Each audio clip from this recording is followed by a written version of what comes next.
Começa agora o terceiro episódio do Mortecast, o podcast que te convida a viajar pelas reflexões filosóficas e sociais da morte. Eu sou Ricardo Bedendo, professor aqui do curso de jornalismo da Faculdade de Comunicação da UFJF e vou conduzir aqui este programa com o Luciano Camerino, professor aqui também da universidade, e neste episódio nós vamos falar sobre como surge o conceito de alma. Aqui já conosco o Luciano Camerino, que nós vamos apresentá-lo aqui como um futuro morto. Não é, Luciano? Já me preparo para a viagem. Ficarei dessa forma aqui em breve. É isso aí. Não E hoje nós muito em breve. temos um cenário especial para esse terceiro episódio. Muito bem, então vamos começar falando já sobre o nosso tema de hoje. Como surge o conceito de alma, Luciano? Quando nós estudamos historicamente, do ponto de vista, por exemplo, do que a antropologia conhece, do que as ciências sociais descobre e talvez até do que a sociologia possa nos falar a respeito, né? Que são reflexões que tratam do ser humano num período anterior ao período da filosofia. Nós poderíamos dizer o seguinte, né? O mundo moderno, o mundo contemporâneo no qual nós estamos, ele tem medo da morte. Agora, os homens antigos, eles tinham medo dos mortos, né? Isso é uma diferença muito interessante, porque eu acho que ninguém hoje mais tem medo de assombração, fantasmas, né? Acho que isso não é mais um problema, né? Isso ficou aí no passado da humanidade ou no mundo rural. Mas os antigos, eles tinham uma ideia de que os mortos, por exemplo, uma ideia muito recorrente, é a ideia de que os mortos eles voltariam para ocupar seus lugares na sociedade. Então era preciso fazer uma série de rituais e de práticas, inclusive para os mortos serem desligados das suas funções, para eles ficarem, por exemplo, em determinados lugares, né? E tem até situações engraçadas, por exemplo, as pessoas morriam, eram levadas para o cemitério, mas as pessoas que carregavam o corpo faziam várias voltas, né? Vários caminhos assim, para confundir o morto e não voltar. Ou levava porretes, né? As pessoas andavam com porrete para afugentar os fantasmas, caso eles aparecessem. Então a ideia que se tinha da alma era uma espécie assim, de resíduo do corpo. Isso inclusive na filosofia grega, na cultura grega, que é a nossa referência fundamental, né? A nossa civilização ocidental, ela provém muito da tradição grega. As primeiras referências, por exemplo, sobre os mortos, a própria palavra psique que a gente usa como símbolo de alma, né? Ela significava originalmente sombra. Então as pessoas morriam e aí ficava uma sombra, uma espécie de um reflexo que morava no Hades, né? O Hades também não era propriamente um inferno, porque eles não tinham uma concepção moral da alma. Então todas as almas ficavam no Hades. Se você quisesse conversar com uma alma, né, você poderia, por exemplo, invocar essa alma, fazer um sacrifício, né? Esse sacrifício envolveria, por exemplo, a morte de um animal, e aí o sangue daquele animal reviveria aquela alma. Aí ela viria ali se alimentar e aí você conversaria com ela ganharia uma espécie de uma sobrevida, né? Uma transfusão de vida. E aí acabou aquele momento, ela volta lá para aquele local em que ela está, né? Isso inclusive está descrito no Homero. Ulisses quis conversar com um amigo dele que já tinha morrido, um guerreiro, ele fez esse ritual, sacrificou um animal e veio esse amigo, inclusive reclamou que não tinha recebido as honras fúnebres, alimentado por aquele sangue, né? E inclusive o Homero lá diz que Ulisses ficou de espada em punho para impedir outras almas de também se alimentarem, porque ele não queria conversar com todas, só queria conversar com aquela. Então isso mostra que a concepção de alma, né, no sentido que a gente tem hoje, ela não existia. Mesmo quando se falava do homem, né, e também a referência que é o Homero, o homem era visto como uma multiplicidade. Então o homem, por exemplo, né, quando se referia a um guerreiro, se dizia assim, os braços fortes, o coração valoroso, as pernas viris e etc. Né? Não se falava da pessoa como uma totalidade que englobava tudo isso. E até os sentimentos, as paixões, os desejos, também não eram vistos como coisas que proviriam, digamos assim, do interior do homem, vinham dos deuses, né? E, por exemplo, você está colérico, né? O Homero não diria assim, você está colérico, ele dizia assim, você foi tomado pelo Ares. Ares era o deus da guerra. Então as paixões, né, vinham de fora das forças cósmicas para o homem. Essa ideia que nós temos hoje, que é exatamente o contrário, né, que tudo isso viria da alma, né, da alma para fora. Eles achavam que não, isso vinha de fora para dentro. Então a construção da ideia de alma, ela vai se dar em diferentes momentos, né? Um momento muito interessante que influencia a cultura grega é o Egito. Os egípcios, eles tinham uma concepção de alma, inclusive a alma morria e era julgada por Osíris, né? Então havia uma ideia moral da alma. A alma ela teria que ser pesada numa determinada balança, eles colocavam lá uma pena, essa pena era a pena da virtude, e aí você tinha que pesar menos do que aquela pena. Se você conseguisse sobreviver ou ser aprovado nesse julgamento, você teria direito a uma vida eterna tranquila. Se você não conseguisse, você poderia ter que renascer ou você poderia ser entregue a uma criatura mitológica que chamava o devorador das almas. Então essa concepção de que todas as pessoas têm uma alma individual, imortal e moral, no sentido de que ela é uma alma que age, que se responsabiliza pelo que fez de bem e de mal, isso começa a aparecer no Egito. E, curiosamente, na filosofia grega, isso aparece em Pitágoras, mas nós sabemos que Pitágoras esteve no Egito. Até o próprio teorema de Pitágoras provém do Egito, porque os egípcios já faziam lá as pirâmides, né? Eles já tinham uma noção da geometria, da matemática. Então, o Pitágoras, que é um filósofo muito obscuro na história da filosofia, porque não escreveu nada, o que se diz a respeito de Pitágoras são referências, mas consta que Pitágoras já acreditava nisso. O chamado dualismo, né? O corpo morre, mas a alma permanece existindo. E durante a vida o homem deve se voltar e cultivar principalmente a alma, né? E aí o Pitágoras vai recomendar, por exemplo, uma prática que é uma espécie de uma ascese, uma certa dieta que você deve ter, um certo estilo de vida, para que a alma, já durante a própria vida, já vá se libertando o mais possível da influência do corpo.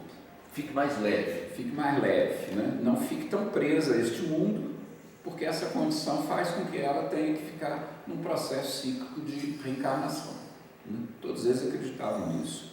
E essas ideias pitagóricas, elas entram, por exemplo, na filosofia de Platão, elas entram na filosofia de Sócrates e até no próprio cristianismo, né? Embora o cristianismo depois tenha abandonado alguns exemplos, aspectos dessa teoria, por exemplo, a ideia da reencarnação, mas a concepção de que existe uma alma imortal, individual, que todos os seres têm, isso vem exatamente dessa tradição.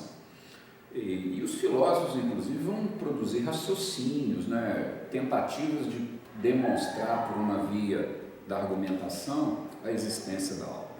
Agora, o interessante na tradição grega é que haviam determinadas práticas empíricas, né, ou experimentos ou experiências vivenciais que trariam para as pessoas uma demonstração, digamos assim, pessoal de que a alma existe, né? Não era nem um discurso racional argumentativo, era uma experiência que a pessoa passava por ela, né? Quais seriam essas? Por exemplo, a mais célebre é o orfismo. O orfismo é uma doutrina, uma espécie de culto que provém da história de Orfeu, né? Orfeu é um personagem conhecido, né? Era um cantor, era um músico, que quando cantava ele produzia um encantamento, né? As próprias feras ficavam lá deslumbradas com Orfeu. E o Orfeu, ele se apaixona pela Eurídice, né? A Eurídice morre mordida por uma cobra, e aí o Orfeu vai ao inferno e consegue resgatar a alma da Eurídice. Tem outros desdobramentos aqui da história que eu não vou me deter, mas o interessante do Orfeu é o seguinte, esse mito, né, que os estudiosos da religião chamam de catábase. Catábase quer dizer, é você ir ao inferno e depois voltar e ressurgir. Isso depois foi visto como uma coisa que também Jesus Cristo fez, né? Tem até uma certa assimilação entre a figura de Orfeu e de Jesus, né? Todos dois teriam feito isso, né? E o Orfeu, inclusive, seria um antecessor. É como se o cristianismo também participasse dessa ideia de um ressurgimento, né? Da ideia de que a morte é apenas uma etapa, né? Agora, o que surge? A alma, não é o corpo mais, é a alma. O cristianismo, durante muito tempo, foi lido numa perspectiva cristã, aliás, numa perspectiva grega, e não numa perspectiva judaica.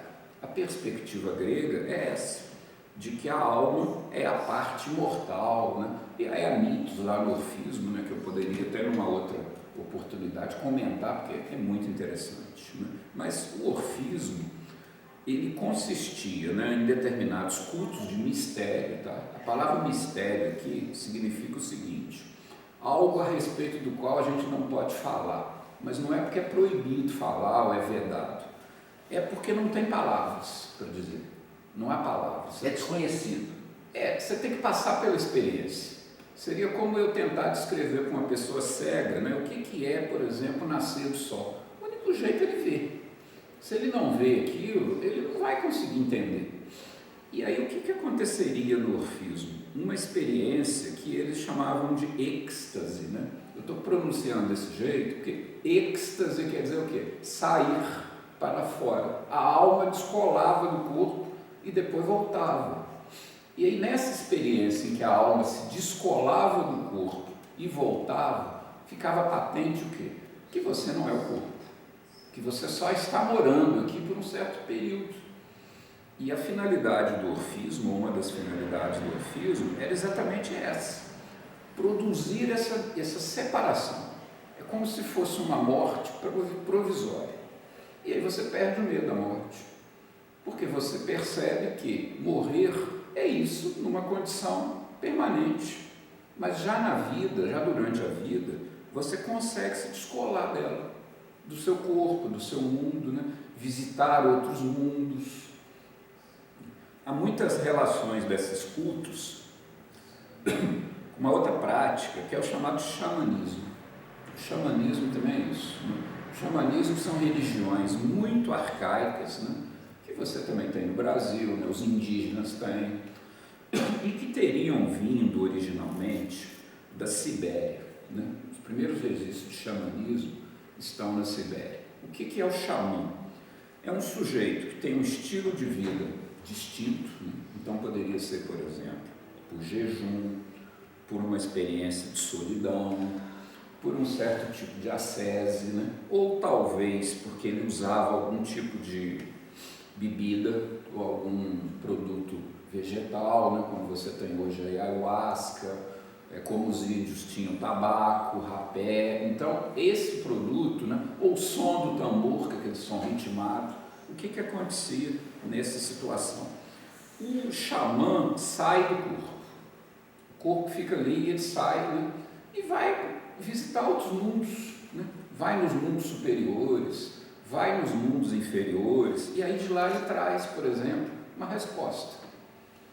É interessante que na medicina grega, nas práticas médicas gregas, também era assim. A pessoa tinha uma doença, ela ia lá para o templo de Esculápio, né? Esculápio era um deus da cura, e aí você tinha que dormir no templo. A prática era essa: você tem que ir lá dormir, e aí enquanto você está dormindo, aparece para você um deus, um antepassado, e te fala o que você tem, e qual é o tratamento médico que você deve fazer, que tipo de prática você deve ter.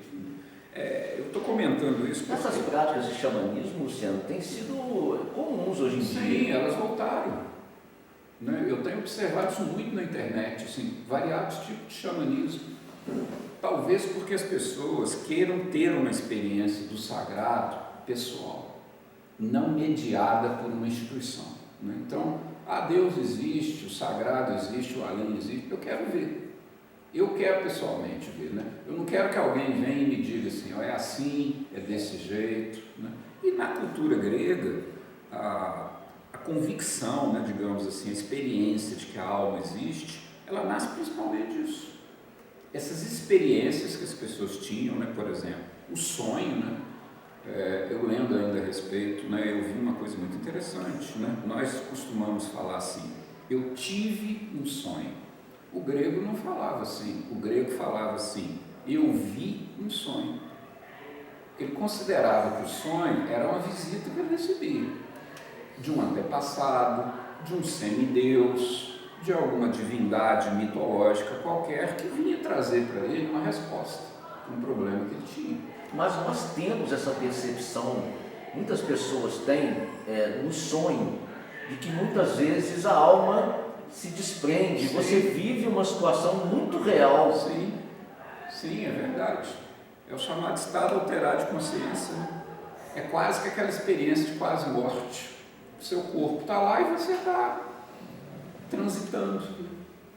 Então, a ideia de alma, ela nasce nisso, porque se você for parar para pensar, será que um povo extremamente simples, né, que vivia assim, submetido a exigências rigorosas de sobrevivência, como é que ele ia abstrair um conceito de alma? É muito mais fácil que tenha sido o resultado de experiência prática, que ele tenha recebido essas visitas, né? Isso é uma hipótese que eu imagino, né? E tem estudos aqui, tem muitos estudos sobre a influência desses cultos de mistério na filosofia grega, principalmente sobre o orfismo, né? Os mistérios de Eleusis, né? Que eram práticas que, por exemplo, Pitágoras se submeteu a elas, Platão, né? Platão faz referência, Sócrates faz referência a isso, né? Isso foi se perdendo no decorrer do tempo. Até porque a religião cívica, ou religião oficial, eu não gostava dessa prática. Por quê? Porque a ideia de uma alma imortal e, digamos assim, cosmopolita, tá? Porque essa alma é uma alma que não está presa em nenhuma cidade. Do ponto de vista político, grego, era uma ideia perigosa, porque o grego, ele se via sempre como membro da polis. A polis é que é importante. Ora, se eu sou uma alma imortal, eterna, e que posso renascer em qualquer lugar, eu estou preso à polis. Talvez até por isso o cristianismo, originalmente, tenha adotado essa teoria, porque a palavra católico quer dizer isso, total, para todos. Qual é a grande novidade do cristianismo? Todo mundo tem a mesma dignidade, a mesma alma. Pode ser homem, mulher, escravo, romano, pagão, né? Essa é a ideia do cristianismo, que rompe com a tradição exclusivista da polis. Então, isso daqui, né, nos dá muitas reflexões a respeito da ideia de alma. Essas construções todas que você trouxe, Luciano, de desprendimento, podemos dizer assim, da alma do corpo, por que muitas pessoas hoje em dia, isso não é na história da humanidade, mas assim, é muito comum a gente ver as pessoas morrerem de medo de alma penada. É muito comum a gente falar, nossa, alma penada, aí todo mundo morre de medo. Talvez porque durante 2000 anos o cristianismo tem reprimido isso. Isso era uma prática muito ligada ao paganismo. E uma religião, toda religião que se institucionaliza, ela quer de alguma maneira ser a fiadora da salvação das pessoas. Você não pode se salvar a não ser através dela e por ela. Se você está em contato com essas almas, né, supondo que isso tudo seja legítimo, né, estou discutindo aqui como hipótese, tá? Mas supondo que seja, você não precisa de uma religião institucional. Você pode ter um contato direto, uma experiência pessoal, né? E aí você chegaria em uma condição que os filósofos antigos valorizavam muito, que é uma ideia cosmopolita. O filósofo sempre gostou dessa ideia, né, de você ser um cidadão do cosmos, do universo, né? Essa escravização que as pessoas costumam viver, né, a um local, a um contexto, né, a um papel social, limita a vida, né? O ser humano pode ser muito mais do que isso, né? E é isso que o filósofo via. Agora, o cristianismo destruiu todos os tempos pagãos e construiu em cima disso a ideia de que todas essas manifestações eram demoníacas, né? Uma prática que as religiões costumam ter é essa: você domina um povo e transforma os deuses daquele povo em demônios, né? Você não pode ter mais contato com aqueles deuses, eles são demônios. Os verdadeiros deuses são esses aqui, que eu estou apresentando para vocês, né? Que às vezes são até aqueles mesmos antigos, né? Só que mascarados, né? Você dá uma maquiagem nele assim, né, para facilitar a assimilação. Para não ficar com esse aspecto aqui. Mas é o mesmo, né? É muito curioso isso na história da religião. Uma religião combate outra, negando a outra e ao mesmo tempo assimilando. Aquilo ali é mágico, aquilo ali é um culto demoníaco. Aí você faz, né? É o que o pentecostal faz com a religião de matriz africana. Hoje você vê na internet aí certos cultos pentecostais que é exatamente a mesma coisa, as pessoas dançando, cantando e tendo lá convulsões, né, que pareceria muito com o culto africano. Tradicionalmente já mesmo da cultura africana, né? É interessante a gente perceber essa transposição, podemos dizer assim, cultural, e que eles vão modelando de acordo com as suas concepções, né? E essa questão da alma ela é muito preponderante, né, na nossa cultura, e essa compreensão do desprendimento e da importância de uma alma limpa, leve, isso também é muito trabalhado no nosso dia a dia, né? Como morrer com a alma leve. Na próxima sessão nós até vamos comentar isso. Vai ser o nosso tema aqui, quarto. Nós vamos falar sobre a morte comunitária medieval. Isso, que era exatamente uma preocupação para isso. Como você se conduzir na sua vida, né? E aí, né, é uma continuação dessa tradição grega que o cristianismo assimila, porque os filósofos vão acabar dizendo assim: bom, se nós somos almas aprisionadas no corpo, nós temos que nos preparar para o momento da libertação. E com isso você tem todo um estilo de vida, né? O que é morrer bem? É viver bem. Se você viveu bem, você vai morrer bem. Não é uma coisa que você improvisa: eu vou morrer daqui a 10 minutos, me arrependo muito dos meus pecados, né? Deus, pelo amor de Deus, me ajuda, né? Me perdoa. Não, isso não vai te ajudar. Isso não é uma coisa que você resolve na hora. Isso é uma coisa que a sua vida define. Essa associação do medo da alma que eu te falei, né, que nós comentamos agora há pouco, por que muitas pessoas ainda associam a alma com fantasma?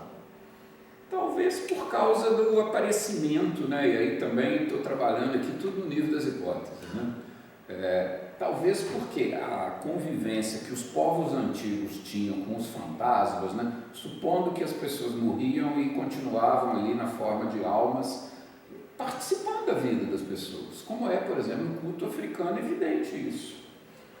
Você vai lá, por exemplo, consultar, né, os seus antepassados a respeito de problemas de saúde, problemas econômicos, problemas amorosos, né, problemas eróticos, né, qualquer tipo de problema, né, não precisa ser problemas, digamos assim, transcendentais, né, problemas morais elevados, não, problemas cotidianos que nos afetam. Os antepassados se interessam por isso. E essa é uma crença que a humanidade inteira antigamente tinha. Por isso nós comentamos aqui em conversas anteriores: religião dos antepassados. A vida depende disso, dessa comunicação com seres que acumularam uma experiência e com os quais a gente, em determinados contextos, poderia talvez voltar a conversar com eles, né? Eles nos ajudarem, né? Que a própria Igreja Católica aceita, tá? Só que ela não aceita fora dela. Se aparece uma mulher bonita, bela, é Nossa Senhora. Agora, se eu falar, mas apareceu lá no terreiro, não, lá não aparece não, só aparece aqui dentro. Mas todos os santos, né? Muitas histórias de aparição, né? Visões, né? Principalmente Nossa Senhora, né? E é interessante que ela aparece das mais variadas formas, né? Loura, branca, negra, indígena, mexicana, né? De acordo com quem olha, ela aparece de um jeito. É uma construção social mesmo. Independente se ela aparece ou não, ela aparece com a forma daquela cultura. Não teria sentido, por exemplo, a Nossa Senhora Loura aparecer no México, né? Lá a Virgem de Guadalupe, ela aparece de que jeito? Mexicana. Como a Nossa Senhora nossa aqui aparece como, né? Cada vez foi ficando mais enegrecida, né? Mostrando talvez o quê? A mestiçagem que caracteriza o Brasil.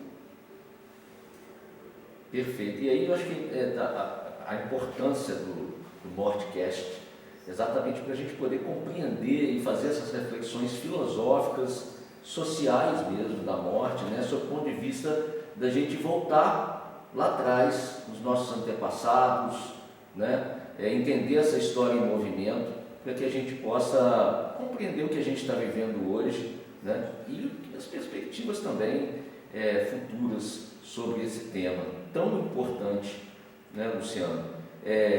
Essa questão da alma, né? Ela é de fato assim, muito estratégica, né, para a gente conceber uma ideia de morte. Né? As pessoas que acreditam, né, as religiões que acreditam na vida após a morte, né, trabalham, acho que isso de uma maneira mais compreensiva, vamos dizer assim, né? Podemos dizer assim? Sim, porque todas as religiões, elas partem dessa experiência. O próprio cristianismo, por exemplo, o que faz com que o cristão acredite na vida depois da morte? O fato de que Jesus teria ressuscitado e aparecido. E os discípulos viram, né? Porque ele aparecia em lugares fechados, ele aparecia no caminho, né? Ele vinha conversar, então as pessoas viram, foi uma experiência, né? Não foi de ouvir falar, Jesus nasceu lá no Egito, no Oriente, não, as pessoas viram. E isso é uma constante na história da humanidade, né? E aí, é claro, né, depois as pessoas tomaram nota, né? E quem estava 100 anos, 200 anos depois, se apropria disso pelo relato, né? Mas e se outras almas também podem aparecer, né? Não só Jesus. Se o que Jesus fez, né, o Orfeu também fez, né? Se o Osíris lá no Egito também tem o mesmo mito, será que isso não é uma condição da natureza humana? Será que ele não está só mostrando algo que é muito mais universal do que parece? Uma questão para se pensar. A gente refletir, né? Isso aqui é a nossa proposta mesmo de reflexões filosóficas e sociais sobre esse tema da morte. Bom, acho que abarcamos bem esse tema com o auxílio hoje aqui do nosso crânio. Esse crânio aqui simpático, vai fazer mais Luciano. sentido aqui para a próxima fala. Para a próxima? Isso. Tá, então no Ele já episódio tá aqui. 4 nós vamos fazer a apresentação oficial dessa representação aqui que nós temos, né, simpática, com um sorriso muito simpático e com